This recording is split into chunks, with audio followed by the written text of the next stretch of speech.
Some viewers may find this content disturbing. Viewer discretion is advised.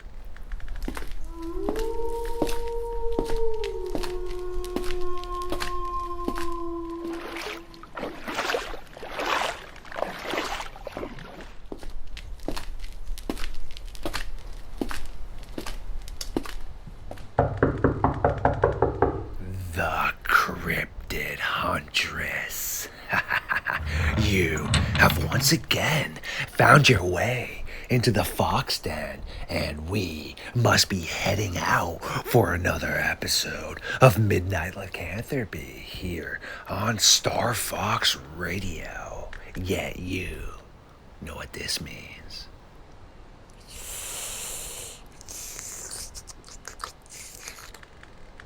Much better. I do appreciate that. A tad undercooked, but I can fix that next time. Without further ado, it is time for Jessica Jones and myself to take a walk into the darkness.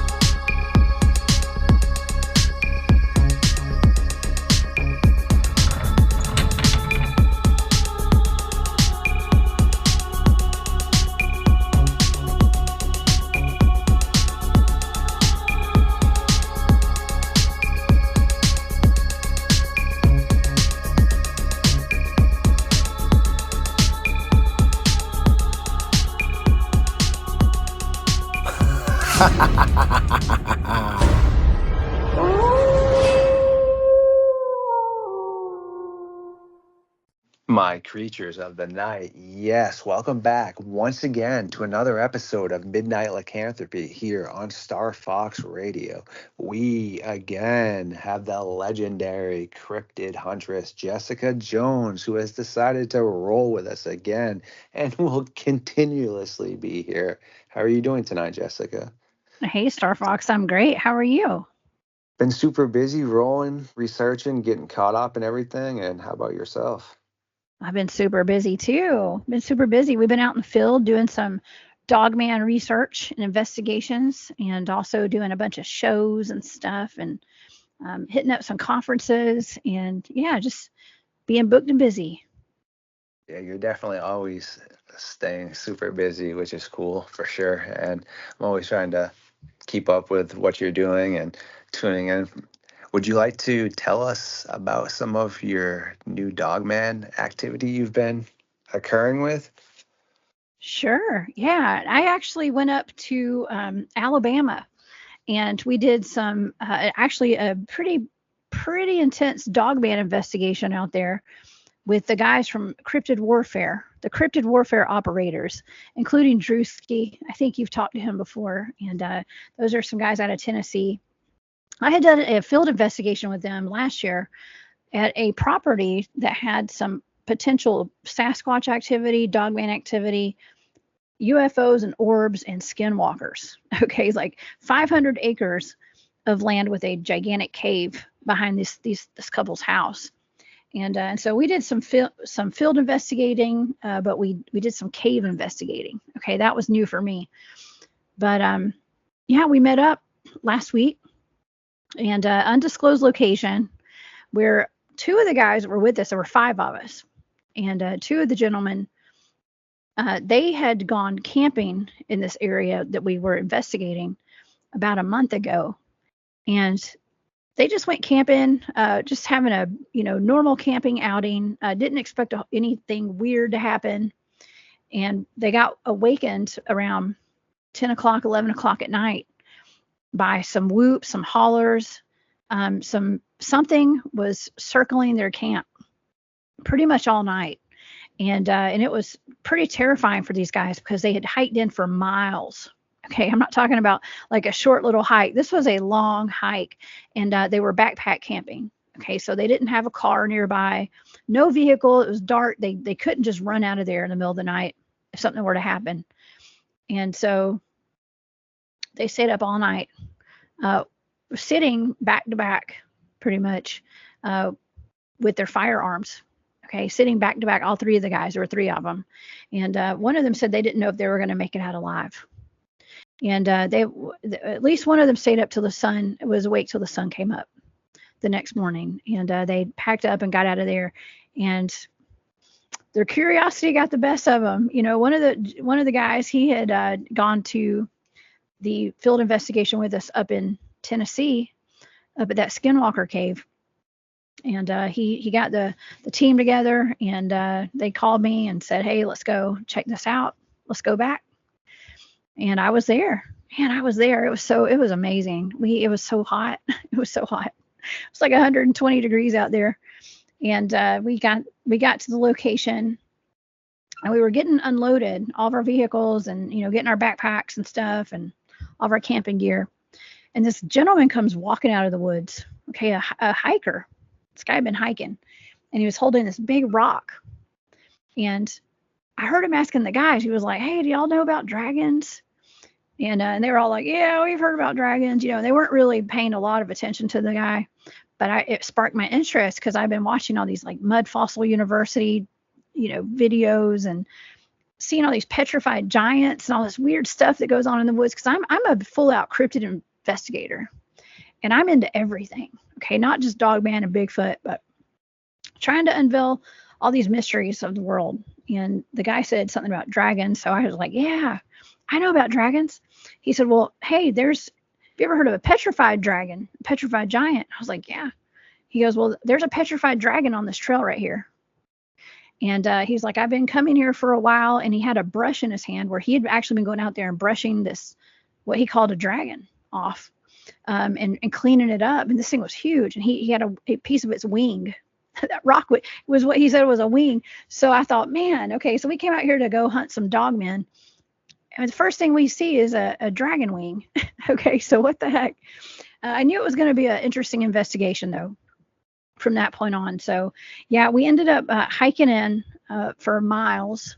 Okay, it was a long hike. We passed two cemeteries, very old cemeteries, where they had Revolutionary War soldiers buried in these cemeteries, which I found really cool. But it was in the middle of nowhere in the deep, deep woods of Alabama.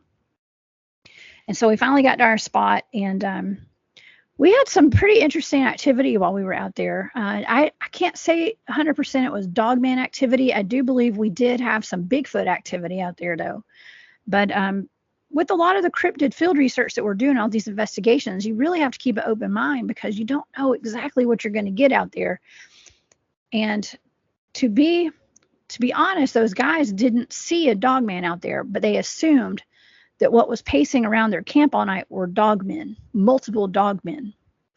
And it made them even more on edge because I think maybe, you know, in your mind, it's almost like, well, I could kind of deal with Sasquatch, you know, Sasquatch maybe won't hurt me as bad, but dogmen, you just don't know. You just don't know what to expect. And so, but we did have some whoops. We actually the next day we found a pretty good footprint, like a human footprint, but it was not a human footprint. There were no humans anywhere near there where we were, but where there had been some whoops the night before, we found a really good footprint with the toes dug into the mud and stuff. So we know there was something out there. I do believe it was a Bigfoot or multiple big feet or Bigfoots, as I call it, but no dogman activity. But it was quite the adventure, and yeah, I do plan to go back there sometime. I want to go check out that dragon, to be honest with you.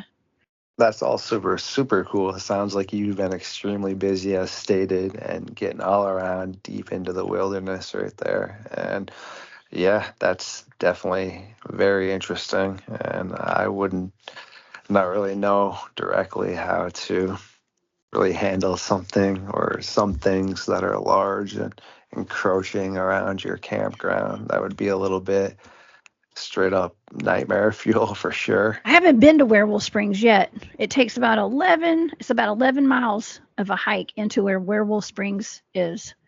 up in Tennessee. Now that's in Tennessee though. You're right. That's in Tennessee. We were actually in Alabama, but I did do some research, and I had a show recently on Werewolf Springs, and the story behind that is pretty compelling, pretty interesting. I would like to go investigate that place. I think it is on the list. Okay, that's on the list of another place we're planning to go. That's an interesting case because it all starts back in the 1800s when the legend says that there was a circus, a traveling circus that had come to town in Nashville. And they had the circus was over. They loaded up all the train. They traveled by train back then mostly, and for things like a circus, they got all the circus animals loaded up, and they had all the circus performers loaded up, all the staff, and they were headed towards Memphis. And right after they took off, somewhere between Nashville and Memphis, the train derailed, and a lot of the animals got out of the cages. And they said that they were able to get all the animals back except for 2. And those were the wolfmen. Okay, the wolfmen. Of all the things that escaped and they got out, the 2, what they considered to be wolfmen, were never found. And then, they ended up leaving the next day. They left the wolfmen behind. And thus began the legend of Werewolf Springs, because a couple of years later, there were some gentlemen that were traveling through, and they had stopped at that spring to get some water, okay, just to go refresh themselves. And they felt like they were being chased by something. And so I think something jumped out from the woods at them. It lunged at them, and the men ran. Okay, they took off running. And one man went one direction. I think it was a farmer.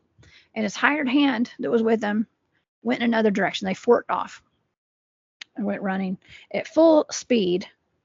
And I guess the farmer said that I guess the creature, whatever it was, chased the other guy down.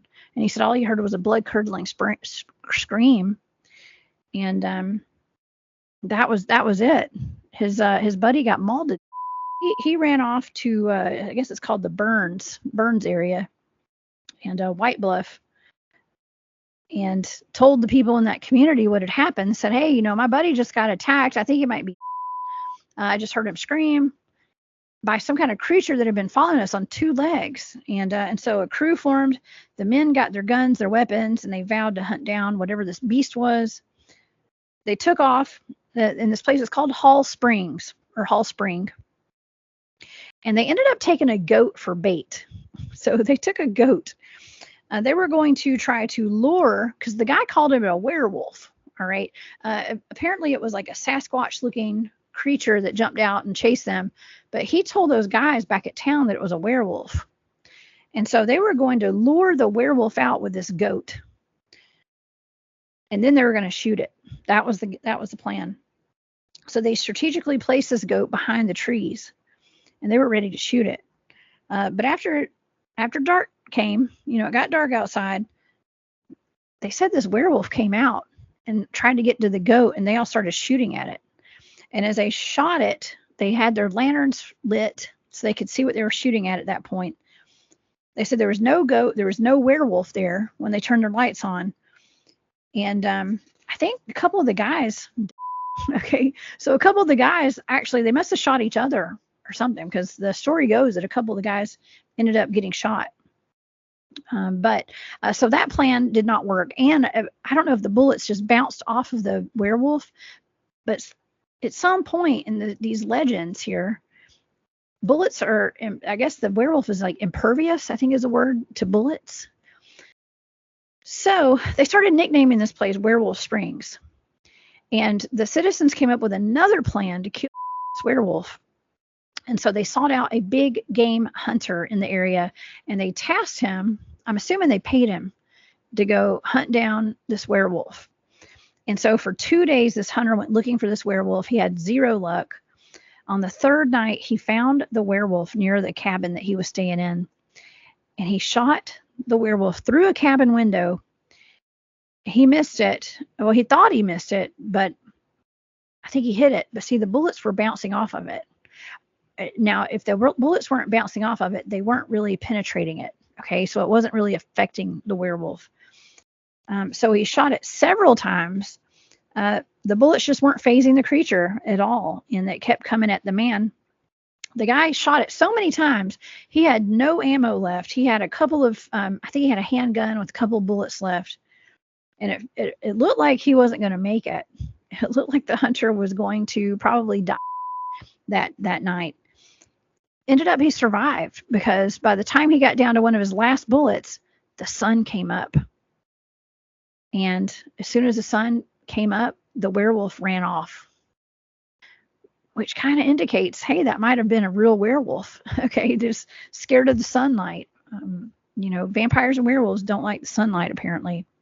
I guess about 75 years after the incident, and this was during the Great Depression, Tennessee got this big piece of land that Werewolf Springs sits on, and they turned it into a state park. It's called Montgomery Bell State Park now. And like I said, it takes about 11 miles into this park. You can only hike in 11 miles. That's a lot, because let me tell you, when we were hiking at that area last week, I'm going to say we hiked in like 3 or 4 miles maybe. That's a lot. Okay, carrying all your equipment on your back and being in like super humid and hot conditions, it sucked. Okay, it sucked. But it was also fun. And I'm built for it. Okay, all of us are built for it. Everybody that went. The average human, normal people would probably not want to do what I did. Okay, and I don't recommend it. But that's what I do. And so that's the story of Werewolf Springs. Now, there have been some other sightings of werewolves, people who claim to have been attacked. Even a little girl went missing many years ago, like some decades ago. And I think her body was found in a cave. And so people assumed it was probably that werewolf that did it. But of course, it could have been a big cat. Some people say this was a dogman too. It wasn't actually a werewolf. It could have been a dogman. There's a fine line there for some people. They didn't know what they were looking at, what they were dealing with. But yeah, so it's up for discussion though. Like, could have been a werewolf or a dogman. They call it a werewolf, but it very well could have been a dogman. Wow. Thank you so much for sharing that. I've heard some of that for sure, but not a lot of the other details. So that was excellent to be able to delve into that. And yeah, that brings me into Buddy Tidwell, who I spoke to a little while ago, because he had an encounter down in Werewolf Springs as well. And long story short is they were all in high school, and one of their friends, who was a very trustworthy girl, came in and basically said that some sort of dogman or werewolf-like creature was on their property, and him and his buddies all summer long pretty much became full-time monster hunters. And yeah, they came across some strange tracks and had an encounter where it was very close, and it slammed down on a metal gate and also like scratched the side of a building. And they were able to go back the next day in the daylight and verify it. And also they went into a cave where it looked like it had been feeding on goats and stuff. So yeah, no, I encourage anyone to definitely check out that encounter as well. I recently was able to put that up. So that's another encounter from that area, which is pretty head scratching and also disturbing. And that was definitely a while ago for sure. Well, another aspect to that story at Werewolf Springs is that I did notice in a lot of the accounts of what happened, they mentioned cemeteries.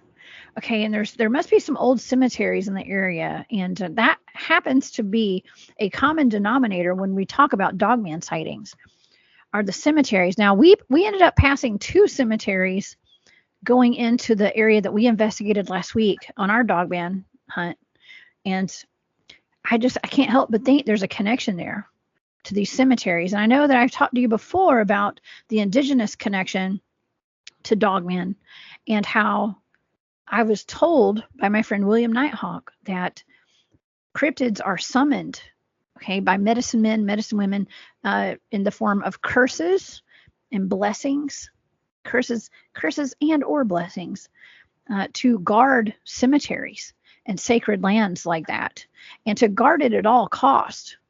So that could be why we're seeing dogmen, werewolves, Sasquatch around these cemeteries. That's super intriguing for sure right there. And yeah, it could definitely be some sort of connection, because like you said, nothing really is coincidence in my eyes. And also, have you ever heard this as well, where the reason they started having to bury a body 6 feet below is because wolves, hyenas, and other animals dig up corpses and consistently eat them? And I was just potentially thinking as you were talking about that, what if in these cemeteries that's what these dogmen were doing, but people that own the cemeteries obviously are probably very aware of it and just discreetly rebury the hole or such. Oh, as in the Ohio dogman that digs in the graveyard. Remember that? The cemetery dogman? Yeah, it could be. That was a really weird case. We've talked about that before. And the interesting thing is that I talked to Colleen Norris, and she's the one who took that. She didn't take the video, but the video belongs to her of that grave digging dogman in Ohio. It was two girlfriends of her daughter who took that on their dinner break from a local restaurant in town. And so they went out there, they took that video, and she went out there the next day because that happened, I think she said on a Friday night or a Saturday night. It was on the weekend, and the hole was still fresh. And so she took all the measurements, she got all the data from it, whatever she could do, she got, she did a thorough investigation of this. Okay, well, Monday morning she goes back. The cemetery staff obviously saw it, and she took pictures of what they did because they just quietly filled it back in, put the dirt on top of it, and even put a mound on top of the hole with flowers on it as though somebody had been buried there. But see, here's the thing. Colleen's friend was buried in the next plot, and that hole where it was dug belonged to his wife, who's still living. So she's not deceased yet. She's still living. So that hole was empty. And by the way, those holes or the plots are where cremains go. So that's not a full burial plot like where a casket goes. It's where urns go that have ashes in them from where people have been cremated. So they're smaller. Okay. And so whatever that was, it was digging right there in a hole. There's nothing in that hole. There's nothing there underneath that ground. There were no bodies there. But hey, it was a grave digging dog man. So, so the point was the people who worked there, they didn't make any kind of fuss about it. It was almost as though they had done that before. Okay. She said it was really odd because she contacted them about it and they were kind of hush hush over the whole topic. But I found it really interesting that she did know whose body was supposed to go there one day and she was friends with the man who was buried there right beside it. Yeah, no, that's super non-coincidental, as you said, and very interesting. And that makes me, like I was saying, wonder if in these other grave areas where people report seeing dogmen, if they probably are either digging up existing corpses or urns, or maybe they think there is a corpse there because it still smells like that, and then they realize there isn't, and maybe these cemeteries just quietly rebury without really publicizing it. And especially in some of the more isolated cemeteries, just makes me think, because who would really be able to verify that unless someone directly came across it, Exactly. Yeah. It's something to think about. Okay. It's something to think about. The way that cemetery handled it, this was an area where there have been a whole lot of dogman sightings in the area. And Colleen is a boots on the ground field investigator. She has taken her fair share of many werewolf and dogman reports over in that area. So it's not shocking that happened. The video is pretty shocking though. Of course, those girls, I remember her saying they thought that it was a dirty lady, like a dirty lady, like digging through the mud and flinging dirt everywhere. But it very clearly looks like a dogman to me. But yeah, it'd be interesting to know like how often does that happen in that cemetery and in other cemeteries in that area? Valid question. And as you were just talking again, that makes me also wonder potentially, well, say feral people sometimes, if I personally don't think that they could realistically cause a massive issue to people, meaning, sure, now present day, if someone's stocked up on, like, say, weapons, etc., but we're talking about ones that would have been out in, like, what, the late 1800s, when they were basically dodging having to go to war, etc., and other stuff. When they went out there, there's no way people just adapt in, say, 100 years to have these superpowers. So these people that would have went out there would have ran out of ammunition at one point in time, would have struggled to get food. They're going to be malnourished. So I think, sure, occasionally they might take some people, but there's no way a feral group of people could take yourself and Drewski and myself and all these other people that are, like, grouped up and such. It would legit have to be somebody that was so vulnerable, like, they wouldn't be able to handle that. But it makes me want to ask you, A, what do you think about that? But B, also, when you were saying that the dirty looking lady, maybe when people are out there, what if they saw someone that was, yeah, say feral, this crazy looking guy? Wouldn't he look like a crazy looking werewolf, wolfman, maybe? All right. First of all, never underestimate the power or the abilities, let's just say the abilities of camouflage and adaptation and just being a force to reckon with when it comes to feral people. Okay. Because they're just like wild. They could be animalistic. Okay. And you just don't know the dangers. Okay. Like that's probably one of the last things I want to encounter. I'd rather come across a dogman than a feral person. Okay, I'm not gonna lie. I don't know. I'm more worried about feral people than I am dogmen and Bigfoot. So, but yeah, I don't know. The whole time you were asking that question, and I just kept thinking about me having to fight a feral person. Okay, yeah. That's why we go together. That's why we go in groups. We don't go out in the woods alone. We never would. None of us would. I don't. Even that night that those two gentlemen were out in the woods, well, there were three of them actually. Our buddy Brian, his dad, and his nephew.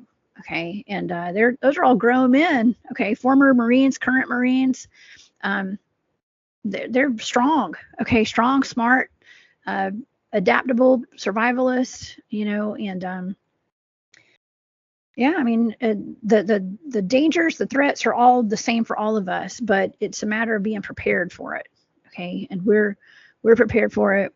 You gotta have people out in the woods with you, and even in normal life, not even in the woods, you gotta always watch your back. Okay, 'cause you never know, you don't know what's out there lurking around wanting to hurt you. Okay, so, but yeah, as far as the dog man that was digging that grave, I'm gonna say that was a dog man. Okay, I think it was a dog man. I don't think it was a feral person or a dirty lady. It looks, it's just, it's too, that's one of the most convincing pieces of evidence that I think is out there in regards to a dog man. Very well stated. And yeah, I definitely agree that that is some excellent evidence right there. And to touch base before we kind of wrap this up, what do you feel about the feral people, I guess, being involved then, and a large portion, or at least some of the people that are missing, that can't be coincidental then, correct?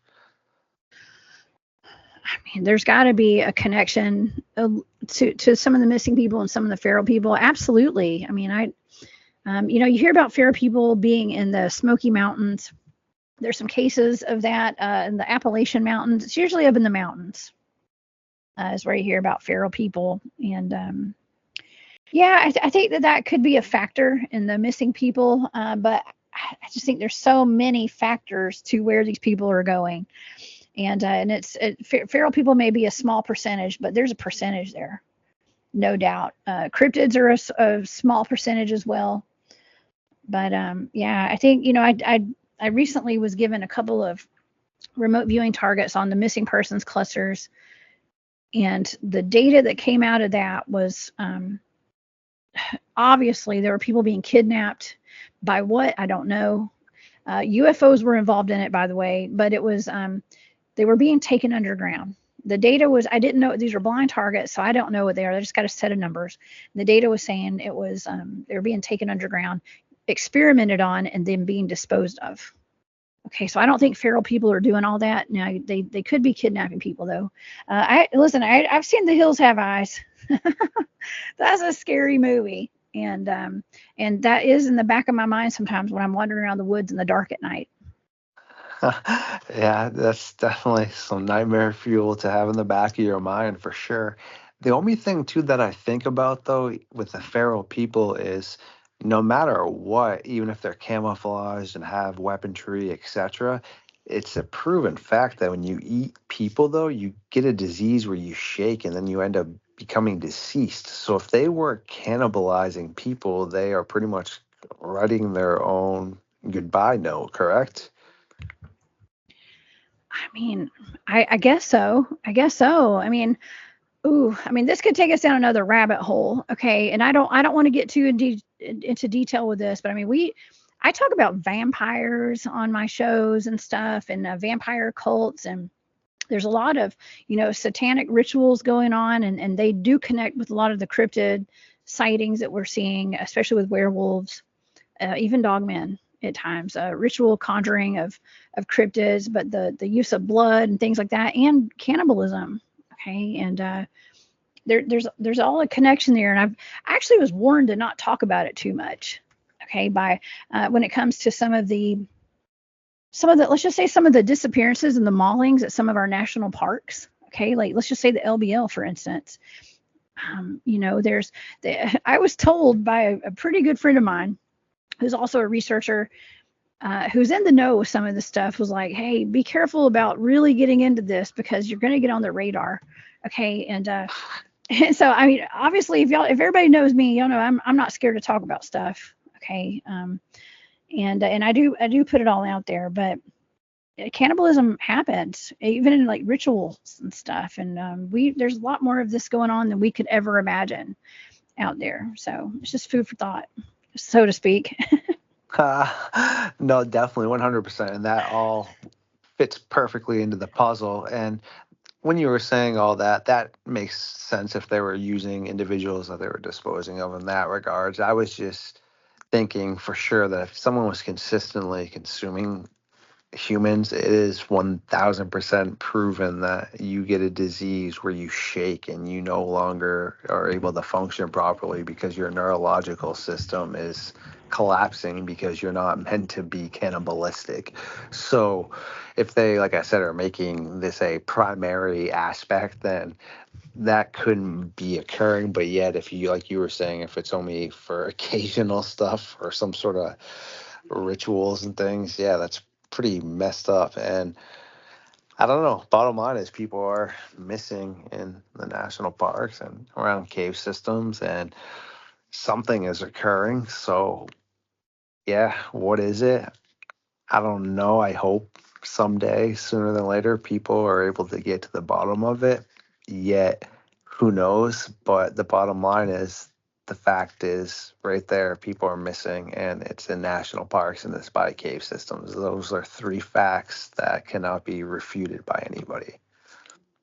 That's correct. I think I remember talking about that disease before. It's called Prions disease, I'm pretty Yes. sure. And there's also Kuru. It's a rare and fatal brain disorder that happened a lot, especially in the 1950s and 60s, amongst some of the people in, I think it was New Guinea.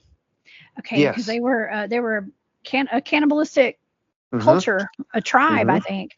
And you hear about it. I mean, I've Oh yeah, I'm gonna refrain from saying what I want to say, but there's some certain people. Remember, there were rumors going around that they were eating humans during like rituals and stuff, and this one person had like a hole in her tongue. I remember seeing that online, and I'm not gonna go down that rabbit hole tonight with you, but it does. They say it puts holes in your tongue and stuff, and so you can tell that there are people with kuru or prions by having holes in on their tongues. It looks like big ulcers and stuff. Yes. So that's what I'm saying. There is definitely facts and things that just biologically support that the Yeah. human body is not meant to do that. So exactly, and that's basically what I was just trying to break down in my head, is that there's no way feral people that are already malnourished could just consistently consume people, because then that's just a goodbye wish, as I stated, because now without doctors or no sort of medicine, and you're getting these brain and ulcer disorders. Yeah, no way. So, but if No. they're taking them for other reasons, sure, that could make sense. But bottom line is, no, I think that can kind of the book can be closed on the aspect of them just taking people to eat them, because that's just not biologically possible to be consistently done. Yeah, there's too many things, there's too many critters out there that people can eat too. They don't need humans. Yes, Okay, we're they not don't need talking about humans. wrong turn here, Yeah. etc. Yes, so if, like I was saying, if it's for some sort of ritual, yes, understanding. But if someone, especially a small group of people that's malnourished, was just to try to make a consistent diet of human flesh, that's impossible. Because before we tie this up, just look at, meaning when people eat rabbit all the time, if they are out in the wilderness, they get a disease that is, they basically wither away from too much protein, meaning you can't just consume meat. Like, there has to be other aspects of consumption, and especially not someone that's related to you. That's right. My great great grandmother died because she got an infection from eating a rabbit. Actually, it wasn't eating a rabbit. She was making a rabbit. She was dressing it, as we call it. Okay, she was dressing a rabbit to eat, and she cut her hand with a knife. And when my great grandmother was a little baby, that it got a bad infection, and she ended up dying from it. So yeah, it's a little side note there. But yeah, that's why I carry a rabbit's foot. I don't I love rabbits, so I do love rabbits. But yeah, that happened in my family. So interesting. Yes. No, it is, that is super very interesting. And well, I always do appreciate you popping on to Midnight Lycanthropy and hanging out with us, and just basically trying to figure out what is occurring and tying in everything that could be misidentification with Dogman or just in general. So it's always great to link up with you, and I look forward to our next episode for sure. Absolutely. I always enjoy it. Thanks for having me. Thank you for everyone who once again stopped by tonight to hang out with myself and the Cryptid Huntress for another episode of Midnight Lycanthropy here on Starfox Radio. If you do enjoy my content, please like, subscribe, and share it. Feed the algorithm, and I will catch you on the next one.